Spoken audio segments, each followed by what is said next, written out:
సంపూర్ణ రామాయణం సులభ శైలిలో రామసభ. సమవిశాలమైన మాల్వత్ పర్వతం ముందరి ప్రదేశంలో రామలక్ష్మణులు సుగ్రీవాది వానర యోధులతో పరివేష్టింపబడి ఉన్నారు. దేశ దేశాల నుంచి శ్రీరామ సందర్శనార్థం వచ్చిన కపిరాజులు భక్తి వినయాలతో శ్రీరామ లక్ష్మణుల ముందు చేతులు కట్టుకొని వరుసగా నిలుచొని ఉన్నారు. నవ యవ్వన తేజో విరాజితుడు, మహాబలవంతుడు, సాహసంలో తండ్రికి సాటి అయిన వాడు అంగదుడు రాముడి పక్కన వినయంతో నిల్చొని ఉన్నాడు. రాముడు ఎడమ చేత ధనస్సు ధరించి కుడి చేయిని అంగదుని భుజం మీద మోపి నిల్చొని ఉన్నాడు. హనుమంతుడు రాముని మీద భక్తి మందార దృష్టిలను సారిస్తూ, దేవా, దివ్యమంగళ రూప, శ్రీరామచంద్రభూప, వానర రాజులందరూ తమ సార్వభౌమునైనటువంటి సుగ్రీవుని ఆజ్ఞ ప్రకారం తమ సేవ చేసుకోవడం కోసం దేశ దేశాల నుంచి వచ్చి ఉన్నారు. ఈ ప్లవంగ శ్రేష్ఠులందరూ యుద్ధరంగంలో అపజయమెరగని బాహుబలాఢ్యులు. భవిష్యత్తులో రావణునితో మనకు యుద్ధం జరగడం అనివార్యమే. అయితే వాని లంకను మట్టు పెట్టడానికి వీరంతా అక్కరలేదు.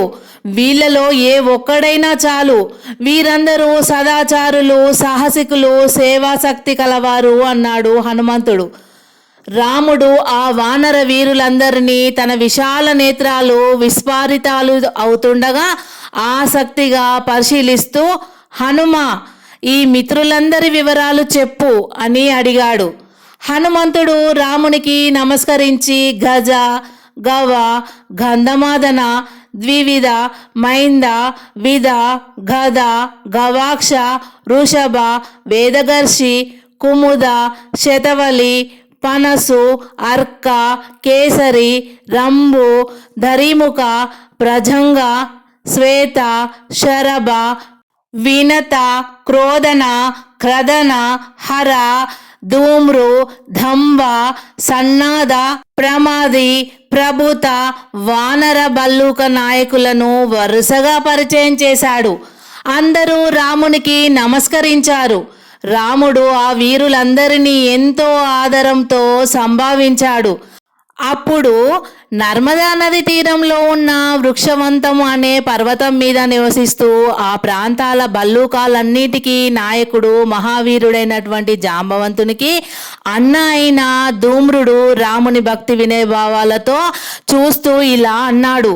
హే ప్రభో శ్రీరామచంద్ర, వినగానే చూడగానే భక్తిభావం పొంగులు వారే కమనీయ నామ రూప సంపదలు గల నీ సన్నిధి చేరి మేమంతా చరితార్థులమయ్యాము. ఇప్పటి నుంచి మా ఐశ్వర్యాలు, సేనలు అన్ని నీ ఆధీనంలో ఉంచుతాను. సీతామాతను వెతకడానికి మా అనుచరులందరినీ నలుమూలలకు పంపిస్తాను. 2 పక్షాలలో సీతమ్మ తల్లి జాడ తెలుసుకొని అందరం ఈ మాల్యవత్గిరి చేరవలసిందిగా మా అనుచరులందరికీ ఆదేశాలు ఇస్తాను. సైనికులందరూ ఈలోగా ఇక్కడికి వచ్చి చేరుకునేటట్టు కట్టడి చేస్తాను.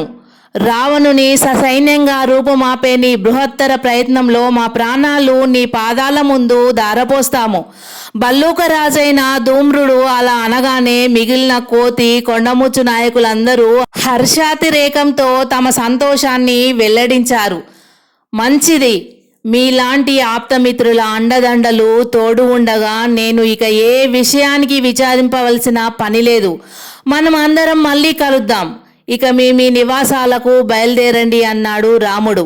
అనంతరం సుగ్రీవ హనుమంతాదులకు వీడుకోలు చెప్పి రామునికి, లక్ష్మణునికి ప్రణామాలు చేసి వానర బల్లూక నాయకులు అక్కడి నుండి బయలుదేరి వెళ్లారు. ప్రభు, ఇక ఇప్పుడు జరగవలసిన కార్యక్రమం ఏమిటో రూపొందించండి. వెంటనే రంగంలో దిగుదామన్నాడు సుగ్రీవుడు రామునితో. రాముడు ఆలోచనలో మునిగిపోవడం గ్రహించి సుగ్రీవ, లక్ష్మణ, హనుమంతాదులు మౌనంగా రాముని వైపే చూస్తూ ఉండిపోయారు. హనుమంతుడు, జాంబవంతుడు, అంగదుడు, నీలుడు మొదలైన వానర బల్లూక వీరులు సీతను వెతుకుతూ దక్షిణ దిశగా వెళ్లారు. గిరి, నది, పట్టణ జనపదాలను అతిక్రమిస్తూ అక్కడక్కడ రావణుని విషయం ప్రస్తావించి ఆ రాక్షస నాయకుడు నివసించే లంకా నగరం ఎక్కడ ఉందోనని విచారిస్తూ వాళ్ళు చాలా దూరం పయనించారు. క్రమంగా వింధ్య పర్వతం చేరుకున్నారు. అక్కడ ఓ పెద్ద గుహయందు ఏనుగు గున్న వలె నల్లని ఆకారం కలిగిన ఓ రాక్షసుడు కనిపించగా అంగదుడు, హనుమ, అదుగో ఆ రాక్షసుడు తప్పకుండా రావణుని అనుచరుడై ఉంటాడు. వానిని పట్టుకుందాం పదండి, వాడి వల్ల మనకు ఏమైనా కొన్ని వివరాలు తెలియవచ్చు అన్నాడు ఉత్సాహంతో. వానర శేఖరులు వెంటనే ఆ గుహాభిముఖంగా నడక సాగించారు. వాళ్ళు గుహను సమీపించేసరికి ఆ రాక్షసుడు లోపలికి వెళ్ళిపోయాడు. హనుమదాదులు కూడా ఆ గుహలో ప్రవేశించారు. వాళ్ళు కొంత దూరం వెళ్ళేసరికి గాఢాంధకారం అలుముకున్నది. కన్ను పొడుచుకొని చూసినా ఏమీ కనిపించని కటిక చీకటిలో హనుమంతుడు మహాసాహసంతో ముందు నడుస్తుండగా మిగిలిన వానర శ్రేష్ఠులు అతని వెనుకగా నడవసాగారు. పోను పోను చీకటి అధికం కావడం ప్రారంభించిందే గాని వెలుగు రేఖలు మచ్చకైనా కనిపించలేదు. ఆ గుహలో ఎన్నో ఉపగుహలు కూడా ఉన్నాయని వాళ్ళు అర్థం చేసుకున్నారు. ఆ ఉపగుహలలో అటు ఇటు తిరిగి ఊపిరాడక గాలి చొరని ఆ పర్వతాభ్యంతరంలో చివరకు హనుమదాదులు చిక్కుబడిపోయారు. తడిమి తడిమి ఒకరినొకరు ముట్టుకుంటూ ఆ గుహలలో చాలాసేపు అలా తిరిగారు. కానీ వాళ్ళు కనీసం బయటికి రావడానికి కూడా మార్గం కనిపించలేదు. ఆ సమయంలో ఆ గుహాంతర్భాగాలన్నీ ప్రతిధ్వనించేటట్లు ఓ స్త్రీ కంఠస్వరం కెవ్వున ఆర్తనాదం చేయడం వానరులందరికీ వినిపించింది.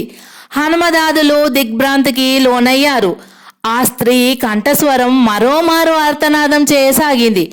హనుమంతుడు ఆ స్వరం ఏ వైపు నుంచి వస్తున్నదో పసిగట్టాడు. తన వెనుక ఉన్న జాంబవంతుని ఉద్దేశించి, భల్లూక రాజా, ఇదంతా ఏదో రాక్షసమాయగా ఉన్నట్లుంది. మాయావి అయిన రావణుడు మన ప్రయత్నాన్ని పసిగట్టి మనకు అపకారం చేయమని తన అనుచరుణ్ణి ఎవడినైనా పంపించి ఉండవచ్చునని నా అనుమానం. ఆ స్త్రీ స్వరం కూడా వాడి కల్పితమే అయి ఉంటుంది. రాక్షసులు తమ మాయతో రకరకాల వింతలు చిక్కులు కల్పించి శత్రువులను సులభంగా వంచిస్తారు. సీతమ్మ తల్లిని, శ్రీరామచంద్రుణ్ణి మారీచుడు మాయలేడిగా వచ్చి ఇలాగే కదా వంచాడు. ఇది నిశ్చయంగా రాక్షస మాయ అయితే ఆ రాక్షసుడు నా పిడికిటి వేటుకు నేల కూలడం నిశ్చయం. లేదా ఆపదలో ఉన్న స్త్రీ అయితే తప్పకుండా మనం రక్షించుదాం. మీరంతా ఒకరి తోకను మరొకరు పట్టుకొని దారి తప్పకుండా రావాలి. నువ్వు నా తోక పట్టుకో అన్నాడు హనుమంతుడు. జాంబవంతుడు అలా చేయగానే హనుమంతుడు గంభీర గమనంతో ఆ గుహలో తనకు వినవచ్చిన ఆర్తనాదం వైపుగా పయనించాడు. మరి కొంచెం సేపటికి ఆ ఆర్తనాదం దగ్గరైంది. సన్నని వెలుతురు కూడా వస్తోంది. హనుమంతుడు రెట్టించిన ఉత్సాహంతో జాంబవదాదులతో కలిసి ఆ వెలుతురు వైపు నడక సాగించాడు. తన చుట్టూ దివ్య ప్రభలు వెలుగుతూ ఉండగా మహా తేజో సంపన్నురాలైన ఓ అందాల సుందరి పద్మాసనం వేసుకొని కన్నులు మూసుకొని తీక్షణమైన తపస్సమాధిలో మునిగి ఉంది. ఆ తపస్విని ముందు నిలిచి కాటుక కొండ వంటి ఆకృతి కలిగిన ఓ రాక్షసుడు కామం పొంగులు వారుతోన్న ఉన్మత్త దృష్టిలతో ఆమెనే చూస్తూ ఉన్నాడు. ఆ తపస్విని పక్కన నిల్చుని ఉన్న మరో తాపస వేషధారిని బిగ్గరగా దీనంగా కేకలు వేస్తోంది. ఆ రాక్షసుడు వికృత అట్టహాసం చేస్తూ, ఒసే, ఎందుకలా గొంతు చించుకొని అరుస్తావు? నీ అరుపులు విని నిన్ను, ఈ మోహనాంగిని కాపాడడానికి ఏ దేవతలు ఇక్కడికి రారు. వచ్చిన వాళ్ళను గుట్టు చప్పుడు కాకుండా మట్టు పెట్టగల శౌర్యవంతుణ్ణి నేను దీనిని ఇక్కడి నుంచి తీసుకెళ్లి పెళ్లి చేసుకుంటాను. నువ్వు కూడా వస్తే రా, లేకపోతే ఇక్కడే ఉండు అన్నాడు. మూసిన కన్ను తెరవకుండా యోగ సమాధిలో ఉన్న ఆ యువతి ఆ రాక్షసుని చర్యలను గమనించే స్థితిలో లేని నిమగ్నతలో మునిగి ఉంది. రాక్షసుడు ఆమె కేశపాసం పట్టుకొని లాగాడు. మరుక్షణంలోనే కన్ను తెరిచి ఆ దుర్మార్గుణ్ణి, ఆ భయంకరాకృతిని చూడగానే తను కూడా భీతిలితూ ఆర్తనాదం చేయసాగింది. రాక్షసుడు వికృతంగా నవ్వుతూ, ఓ అతిలోక సుందరి, నేను నీ పొందుకోరి వచ్చాను. వింధ్య పర్వత ప్రాంతాలలో నా శక్తికి ఎదురులేదు. నన్ను చేపట్టి నాతో సుఖించు అంటూ కామంతో శరీరం కంపించిపోతుండగా రెండవ చేయిని ఆ సుకుమారి భుజం మీద వేయబోయాడు. అదే సమయంలో పర్వతాల రెక్కలు నరికివేసే వజ్రాయుధం వంటి బలిష్టమైన ఓ చెయ్యి ఆ రాక్షసుని భుజం మీద పడింది.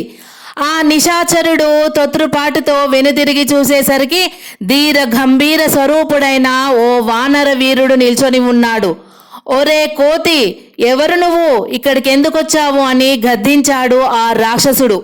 ఆ వానర వీరుడు నవ్వి, నేను నీ పాలిటి మృత్యువునురా, నా పేరు హనుమంతుడు.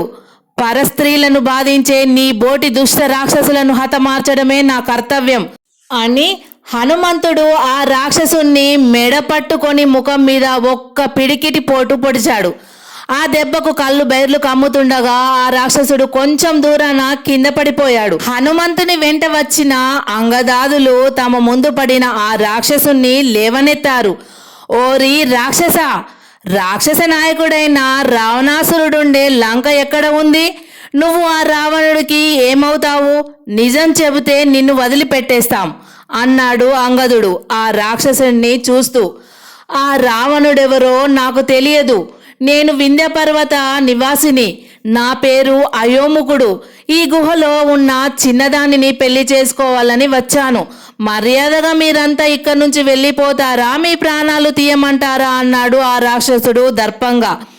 అంగదుడు చిన్నగా నవ్వి, అలాగా, అంతటి మొనగాడివన్నమాట అని పిడికిలి బిగించి ఆ రాక్షసుని నెత్తి మీద ఒక్క పోటు పొడిచాడు. ఆ వ్రేటుకు శిరస్సు చిన్న భిన్నం కాగా అయోముకుడు ఆ గుహ ప్రతిధ్వనించేటట్లు ఆర్తనాదం చేస్తూ నేల మీద పడి విలవిలా తన్నుకుంటూ ప్రాణాలు విడిచాడు.